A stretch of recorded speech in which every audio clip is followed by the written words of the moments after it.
E aí galera, boa noite. Como eu falei com vocês, eu vou estar fazendo uma revisãozinha rápida aí para vocês estarem aí no finalzinho já estamos no finalzinho aí da P1. Pronto, próximo a gente já executar aí a P1, então vou fazer um basicão aí, tendo em vista que a gente também não tratou muito bem o capítulo, o último capítulo que a gente deveria ter falado de uma maneira mais abrangente, mas a gente não falou sobre ele. E a gente vai falar um pouquinho aí sobre partes aí que eu vou estar de uma certa maneira cobrando na prova. Então vai ser o capítulo 11 que vai cair na prova, o capítulo 11 e o capítulo 10. Então vão ser esses dois capítulos aí. Hoje eu vou tentar explicar o mais rápido possível aí o capítulo 10 e batendo também no capítulo 11. Beleza, no capítulo 10, na página 147, a gente vai começar aí dar início, pontapé inicial, com a Constituição de 1946.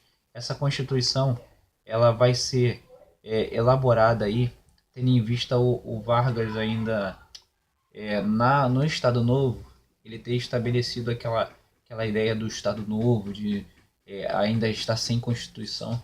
Então vai ter uma pressão aí por parte da população em si, dos outros grupos políticos, para fazer com que aconteça uma Constituição. Né? A partir daí vai ser criada essa Constituição, a de 1946, com uma característica totalmente democrática. Né? Nessa Constituição de 46, vai se estabelecer aí, de uma certa maneira, o retorno, né, do executivo, do legislativo, do judiciário, que antes não se tinha, por causa que o Vargas centralizava o poder no Estado Novo, não tinha aquela ideia de democracia. Então vai retornar aí os três poderes retornam aí. Então o voto vai se tornar novamente obrigatório, né, estendido a todo brasileiro alfabetizado com maior de 18 anos, ou seja, quem não tinha maior, quem não era maior de 18 anos não votava. Também quem vai novamente vai ser incluída aí as mulheres também nessa questão do voto. Então a Constituição vai ser algo que vai marcar esse período aí, né, que o Brasil ele vai estar passando pela aquela resquícios aí da Guerra Fria que estava acontecendo no mundo entre os blocos capitalistas e o bloco comunista. Né? Logo em seguida, como eu falei aí na sala, o Vargas ele não vai dar ponto sem nó, né? Ele vai ter que sair do poder, né? Porque agora tinha uma constituição estabelecida. Ele vai sair e vai abrir-se uma nova eleição. O Vargas, de uma certa maneira, ele vai fazer com que um dos generais que ele confiava, que era o homem dele ali, né, se elegesse.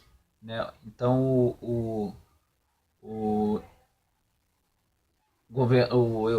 Eurico Gaspar Dutra, ele vai ser eleito aí pelo PTB, né, nas eleições de 1950, né, e na verdade de 1946 até 1951, quem vai estar aí na frente vai ser quem vai estar sendo vai estar como presidente vai ser o Getúlio Vargas, o Gaspar Dutra. Então o Dutra ele vai ter uma política bem interessante onde ele vai estabelecer um plano que se chama Plano SALT. Esse Plano SALT ele vai visar algumas áreas específicas, né? A sigla SALT, o S significa saúde, né? A L, né, significa alimentação, o T transporte e o E, muita gente fala aí que é educação, mas não é energia. Né? Nessa época ainda não tinha noção de educação, ainda queria que ninguém ficasse inteligente, né? Então assim, é, esse plano SALT ele vai trabalhar principalmente nessas áreas específicas que foi implementado. Então assim, o Brasil ele vai se desenvolver, vai avançar de uma certa maneira e o Dutra, né, vai ficar durante um bom tempo aí no seu governo. Uma das coisas também interessantes do governo Dutra que vai ser construída vai ser a Via Dutra, que vai ser em homenagem ao nome do presidente que estava na época. Então, como a construção estava no período dele, então assim ele vai ganhar aí a fama de ter a rodovia com o seu nome, né, que vai ligar em São Paulo ao Rio de Janeiro, Rio de Janeiro a São Paulo. Mas o que acontece? Como eu falei para vocês, o Dutra ele seria aí né, uma estratégia do Vargas para retornar ao poder de uma certa maneira mais tarde com, pode-se dizer assim, agora valendo, né, sendo votado por votos, né, que até então ele não tinha ainda sido eleito por votos, né? Até então ele tinha metido o pé na porta, entrado e falado que era o presidente. O cara era o cara. Enfim, o Vargas ele agora em 1950, agora sim em 1950, pelo PTB ele vai ser verdadeiramente eleito. Dessa vez ele vai ser eleito aí com cerca de 49% da população vai estar votando nele, né? Tendo aquela vista da imagem do pai dos pobres, daquele que fazia tudo para é, ajudar aqueles que necessitavam, né? E realmente isso surtiu efeito e o Vargas ele vai voltar agora, né, com uma política um pouco diferente daquela que era totalmente autoritária que se tinha, né? Ele vai estabelecer aí uma ideia de liberalismo, de nacionalismo, né? O liberalismo, o nacionalismo, ele vai trabalhar bem essa ideia aí, né? E assim, algo marcantes do governo do Vargas vai ser aí que ele vai estar passando pelo os Estados Unidos e a União Soviética vai estar nesse conflito, né, da Guerra Fria, e o Brasil ele vai ter uma aproximação muito grande por parte do nosso governo do que da ideia capitalista, né, da ideia assim dos ideais americanos, né? E também alguns dizem aí, né, nas más línguas que o Vargas também vai se assemelhar a um governo bem que fascista, né, do estilo de governo bem lá do nosso querido italiano do Benito Mussolini, tanto que a FEB, a Força Expedicionária Brasileira, vai lutar aí na segunda Guerra Mundial na região da Itália, que vai ser uma guerra onde a FEB vai conseguir tomar uma região chamada Monte Castelo. Eles vão ver o sistema de governo deles era bem parecido com o governo que eles tinham aqui no Brasil com o Vargas. Isso daí então vai ser um outro problema que vai catalisar aí o governo do Vargas para não ser tão bem aceito assim, né? Mas assim, o Vargas teve muitos pontos positivos, assim também como teve pontos negativos. A gente pode ver aí de pontos positivos, vai ser o início, o pontapé inicial para a criação da Petrobras. Né? Em outubro de 1953, ele vai dar início aí o que seria, né, o início de um trabalho bem grande que hoje a gente tem aí, que é a empresa Petrobras, que estaria dando início ao refinar do petróleo, né, a extração e refinação do petróleo para benefício do nosso país. Né? E o que vai acontecer? A partir daí, o Vargas ele vai implementando várias coisas bem interessantes para a população que vai, de uma certa maneira, popularizando mais ainda o seu governo. Né? Uma outra coisa importante que ele vai dar início aí, vai culminar para que isso aconteça e aconteça muito bem para também catalisar aí a popularidade dele, vai ser o aumento dos salários. Devido um período de inflação muito grande que vai estar no país, o Vargas ele vai, de uma certa maneira, aumentar 100% dos salários aí. Em 1956 ele vai fazer essa questão do aumento do salário mínimo, né? E isso daí, de uma certa maneira, vai ser bom para a galera que lá das massas populares. No entanto, não vai ser visto com bons olhos pela elite, né? A elite não vai gostar nada muito dessa ideia aí do Vargas fazer essas modificações todas aí. Então isso não vai surtir muito efeito e a popularidade do Vargas com a elite não vai ficar muito boa, né? E para catalisar ainda os problemas e ampliar os problemas que o Vargas já tinha, né, ele vai ter um jornalista, né, que vai ser um catiço aí atrás dele, vai ser um grande crítico do seu governo, que vai ser o Carlos Lacerda, né, que vai perturbar a vida dele, né, e o Carlos Lacerda ele vai sofrer um atentado, né, e quem vai ser o responsável desse atentado vai ser uma pessoa que está muito próximo do Vargas, que vai ser o motorista dele, né? O motorista do Vargas vai estar ouvindo aí todas as lamúrias do Vargas o tempo inteiro ali com esse cara que estava criticando e acabando com o governo dele. Ele vai tomar as dores aí para si e vai tentar matar o Carlos Lacerda. Mas não vai dar certo e para catalisar mais ainda o problema do Vargas em relação à popularidade com relação à elite ao público também, né, vai dar uma manchada na imagem dele, vai se dizer que o Vargas que mandou aí matar o Lacerda. Né? Por fim, ainda o governo Vargas, o que vai acontecer? Vai ter aí aquela ideia, né, do atentado, na verdade do suicídio do Vargas. Em 24 de agosto de 1954, o Vargas ele vai ser encontrado morto dentro da sua casa lá no Catete, né, no Palácio do Catete ali, aqueles que já visitaram aí, conhecem lá que tem um museu histórico do Vargas. Né? Então ele vai ser encontrado lá, né, e vai ser dito, né, pode-se dizer assim, pela grande maioria, que o Vargas ele vai se suicidar, né? Mas tenho lá minhas dúvidas em relação a isso. Enfim, após o governo do Vargas, que vai acontecer? É, com o suicídio do Vargas, quem vai assumir o poder durante um período vai ser o Café Filho, que vai ser o seu vice-presidente. Ele vai assumir o durante um tempo aí o mandato, até que tudo se estabelecesse, até que voltasse aí o período de eleições, para que o novo candidato aí fosse colocado para ser o novo presidente. Né? E quem vai ser eleito aí como novo presidente vai ser um outro amigo aí do partido do PT também, do PTB, que vai ser o JK, o Juscelino Kubitschek. Juscelino Kubitschek ele assume a presidência em 31 de agosto de 1956, né? E toma posse do governo. E aí começa o governo do JK, que, a meu ver, foi um governo que tem uma dupla face, né? Ele vai ajudar bastante, mas vai ajudar também com que a nossa dívida externa cresça exageradamente pelos grandes empréstimos que foram pegos com os Estados Unidos para o cumprimento daquele grande slogan doido dele lá de 50 anos em 5. Então o que vai acontecer?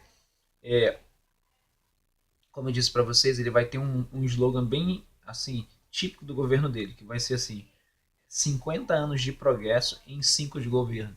Né? Isso daí vai ser o grande empreitada aí do governo do JK. Então o JK ele vai, de uma certa maneira, trabalhar para que isso aconteça. Então ele vai trabalhar em áreas específicas, né? No desenvolvimento nacional através de um plano que ele vai chamar aí de planos de metas. Né? O plano de meta aí vai ser, vai ser planos que vão trabalhar especificamente em áreas específicas, como a ampliação de rodovias, ferrovias e também a criação de termoelétricas. Ele vai desenvolver aí, criar várias termoelétricas, vai criar várias rodovias, também vai desenvolver a malha ferroviária em alguns aspectos, né? Poderia ter sido melhor esse desenvolvimento de malha ferroviária, mas não foi tanto para frente aí com os próximos governos. Né? Mas ele vai trabalhar nessa grande empreitada. Né? Para isso, ele vai estar aí, como eu falei para vocês, pegando um grande empréstimos aí com os nosso amigo FMI aí lá, né? E também com os nossos amigos americanos para que tudo isso daí acontecesse, né? E também ele vai implementar uma coisa que vai ser novas, que vai ser conhecido, vai ser uma coisa assim que vai ser bem característica do governo do JK, vai ser a implementação de indústrias automobilísticas no país. O país ainda não tinha uma indústria automobilística que produzisse o seu próprio automóvel aqui. E ele vai trazer toda essa gama de estrutura para cá para o Brasil para que isso acontecesse, né? Só que, como eu falei, né, os problemas vão ficar um pouco mais assim críticos devido ao grande quantidade de empréstimo que vai ser pego nesse período e vai fazer com que a nossa dívida externa cresça, principalmente por causa da criação também de Brasília. Ele vai fazer uma mega construção que vai nada mais nada menos transferir a capital do nosso país, do Rio de Janeiro, para Brasília, né? Então assim, Brasília vai ser construído segundo aí as ideologias de Oscar Niemeyer e companhia. Não vai ser só ele, vai ser uma grande galera junto com ele aí de arquitetos e engenheiros que vão estar junto com ele aí para fazer essa empreitada. assim, a história de construção de Brasília é louca, assim, é tudo muito rápido e tudo acontecendo muito rápido. Depois vocês busquem aí, tem vários documentários falando, é muito interessante, né? Então, assim, isso tudo vai catalisar para o governo do JK se tornar bem, de uma certa maneira, ser bem produtivo para o país, mas de um outro foco ele vai causar um grande rombo aí nos nossos cofres e vai buscar aí grandes empréstimos fora que vão catalisar para que a nossa dívida externa ela cresça bastante. Então, assim, um dos pais aí da nossa dívida externa vai, pode se colocar aí boa parte do, se dizer assim, culpa, né, no governo do JK. Né? Por fim, o Juscelino Kubitschek ele vai falecer, né, num acidente de automóvel e vai ter que se eleger um novo presidente, né, como de praxe, precisa ter um novo presidente. Em seguida, quem vai vir como presidente vai ser o Jânio Quadros, né, que vai ser, ao meu ver, um dos mais malucos presidentes que já se teve aí no nosso país. O cara vai ser tão doido que não vai durar nem 7 meses, vai dar quase 7 meses o governo dele, né? Que vai de 31/1 até 25/8 de 1961. Então, assim, não vai durar muito tempo por causa que ele vai ter, assim, medidas bem doidas. Por exemplo, ele vai criar leis que vão proibir a mulherada aí de andar de biquíni nas praias, né? Então, assim, acredita-se aí que ele vai ser muito conservador, católico aí, né? Então, assim, ele vai fazer essa questão, ele vai criar leis também contra aí as rinhas de galo, as rinhas de cachorro, entendeu? A agressão aos animais. Então, assim, vai criar leis que não são, por exemplo, nessa aí do cachorro e do galo, realmente tem significância, mas proibir o pessoal de andar de biquíni na rua é meio doido demais.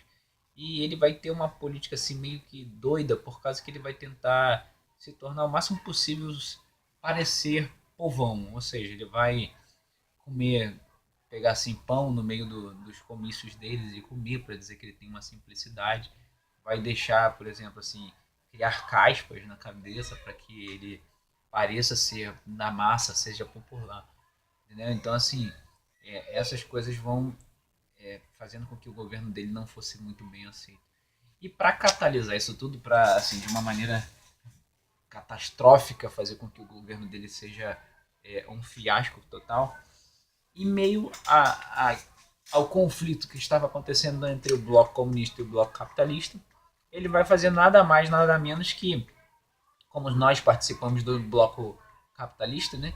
Ele vai fazer nada mais, nada menos que visitar Cuba, chegar lá no cara lá no Fidel Castro e condecorar ele com uma das medalhas mais importantes que a gente tem nesse período, que era o Cruzeiro, a medalha de Cruzeiro do Sul, né? Então, assim, ele chega lá num país comunista, chega lá para um dos líderes, um dos maiores líderes comunistas no período, e vai dar nada mais nada menos uma medalha pro cara e falar assim, beleza, cara, vamos fazer comércio, vamos estar juntos, né? E em contrapartida ele manda o seu vice-presidente, que é o João Goulart, né, lá para a China para fazer relações comerciais com a China. Ou seja, o cara era 22, maluco completamente, né, por causa que em meio a toda essa guerra que estava acontecendo entre o bloco capitalista e o bloco comunista, ele vai fazer visita logo ao bloco comunista. Então vai se ter aquela visão muito mal do cara, vai dizer que assim, esse cara é comunista, está querendo transformar o Brasil em comunista. Então, assim, os Estados Unidos vai logo mexer os seus pauzinhos, né? Não vai gostar dessa movimentação estranha aí no Brasil, né? E o que vai acontecer? Ele vai articular, né, com os militares uma espécie de uma pressão política sobre o governo de Jânio Quadros, né? Que vai fazer com que ele venha a renunciar em 25 de agosto de 1961, né? Ele vai renunciar aí o cargo, né, de presidente, né, devido a alguns desses fatores, na verdade todos esses fatores que eu mencionei, e a decisão seria colocada aí que o seu vice-presidente, que era o João Goulart, seria o presidente do país. Só que o João Goulart ele não estava aqui ainda no país, ele estava lá na China, né? Então assim, ele se tornou presidente lá, iria só tomar posse, né, aqui como presidente. Só que existem várias especulações que no meio do caminho ele teve que, como ele também era conhecido como comunista, né, porque ele estava visitando os comunistas, então acreditava que o cara também era comunista. Então assim, ele vai visitar a China no retorno, ele não volta para aqui o Rio de Janeiro, Brasília aqui, que eram as regiões políticas mais assim intensa, né? Ele não volta para essa região aqui do Sudeste por causa que estava provável de um golpe político para que tomasse o poder das mãos dele. Mas o que vai acontecer? Ele vai ir para uma outra região, que lá nessa região ele vai ser bem acolhido, vai ser escoltado até aqui e vai tomar posse como presidente. E aí começa o início do fim, posso se dizer assim, do que seria de uma república brasileira assim, liberal. Por causa que o João Goulart ele vai se tornar presidente em 1961, vai até 1964. Só que o que vai acontecer? Ele vai ser um governo também populista. Ele vai estabelecer reformas de base, reformas assim, é, dentro daquele grupo que realmente precisava, que era a massa, né? E ele vai trabalhar questões como reforma agrária, vai trabalhar aí também questões basicamente de trabalhar com as pessoas que precisam ser alfabetizadas, vai trabalhar aí com também distribuição, uma melhor distribuição de renda, uma melhor distribuição da educação no país, vai distribuir terras improdutivas que estavam lá largadas para pessoas que queriam produzir, vai mudar também uma questão do voto, vai trabalhar de uma maneira geral vários aspectos da reforma para o povo, né? E isso não era visto muito bem pela sociedade, né? Então assim os militares eles vão enxergar que esse cara também era comunista. Então assim vai se articular contra o João Goulart o golpe, né? Então assim que vai caracterizar no golpe aí militar que vai dar início à ditadura militar. Então o governo do João Goulart vai ser o último presidente, né, que pode se dizer assim, que vai ser civil, né, até o momento que a ditadura militar na verdade, o militarismo vai entender que aquilo ali é uma atitude subversiva que vai fazer mal ao nosso país, né? E eles tomam o poder, né? O João Goulart ele vai ter que ser exilado do país, né? Vai viver no Uruguai durante um bom tempo da sua vida, né? Só aí e daí por diante começa a ditadura militar, que é o tema que a gente vai tratar aí no segundo momento nas provas. E no capítulo aí que a gente tratou agora, que é o capítulo 10, eu bati praticamente tudo. E para finalizar aí, eu vou falar agora sobre algumas partes aí do capítulo, do outro capítulo, que vai ser o capítulo, o capítulo 11. No capítulo 11 a gente vai bater três pontos específicos aí, né? A gente vai falar sobre os governos populistas, né? Governos populistas esses que se assemelharam bem a, a uma ideologia que os americanos eles começaram de uma certa maneira a apoiar esses governos, pode-se dizer assim, populistas, de modo que criasse uma ditadura dentro do seu país para que eles pudessem, de uma certa maneira, manipular todos esses grupos específicos. Então a gente vai ter muito bem colocado aí, por exemplo, a ideia de trabalhar com a massa, né? Isso assim vai se assemelhar com o governo do Vargas, vai se assemelhar aí com o governo do Perón, né? Vai se assemelhar também aí com governos do Lázaro, né? São no capítulo, se você quando você lê o capítulo esse segundo capítulo você vai ver esses governos que vão ser específicos, vão ser esses governos populistas, né? que vai se espalhar por todo o continente sul-americano, né? Esses países que foram colonizados tanto por os espanhóis como aqui por nós que fomos portugueses, né? O Salvador Allende também, né? Todos esses aqui são presidentes da época da Venezuela, da Bolívia, do Paraguai, que daqui do Brasil, que foram populistas, que trabalharam dentro de uma certa maneira de trabalhar a reforma para o povão, mas de uma forma implementando uma ditadura onde eles mandavam acima de tudo e tudo era o que eles queriam. Eles beneficiavam sim a população, mas também era do jeito que eles queriam, né? Aí vai surgir alguns movimentos que não vão estar satisfeitos com isso, que vão ser os movimentos que a gente tem aí como os movimentos de guerrilhas.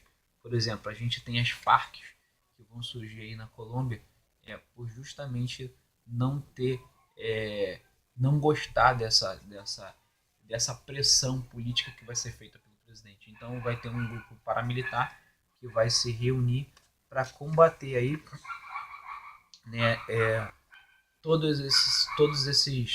esses presidentes, né? E a gente vai ter em vários lugares, como por exemplo aqui, ó, durante o movimento de guerrilhas, que mais se destacaram nesse período, destacam-se os Tupamaros no Uruguai, os Senderos Luminosos e o movimento revolucionário Tupac, também no Peru. As Forças Armadas Revolucionárias da Colômbia, que é a Farc, né, e o Exército Liberal na Colômbia, o Exército dos Abatistas no México também, e dentre outros. Né, na página 153 vai estar falando aí sobre todos esses grupos de guerrilha, 193 na verdade, vai estar falando sobre todos esses grupos de guerrilha aí. Né, e a gente vai ter aí também em Cuba a Revolução Cubana, né, por causa também do Fidel Castro, né, que vai ser o presidente ali do período, e a gente vai ver aí que alguns vão se levantar aí como o Ernesto Che Guevara para fazer aí esse libertar dessas regiões aí. E basicamente são essas coisas aqui que vocês precisam estudar para a prova, né, como eu pautei aí para vocês. Na página 153 vai estar falando sobre as guerrilhas, né? Na página 194 vai estar falando sobre a Revolução dos Dois Estados, que vai falar sobre Cuba, né? E também sobre essa questão aqui dos governos populistas, né? Que vai estar falando do Perón, do Perón, Diego Perón, do Lázaro, do propriamente dito aí do Vargas, né, que vão ser governos populistas que vão estar se assemelhando aí nesse período e vão ter a função aí de uma certa maneira conduzir o seu grupo dentro de cada país através de uma ditadura bem firme que eles eram mandantes de tudo. Então, galera, estudem aí por esses aspectos que eu estou falando, que tudo dará certo aí na prova. Valeu aí, nono ano. Não dá mole não, hein? Vamos lá.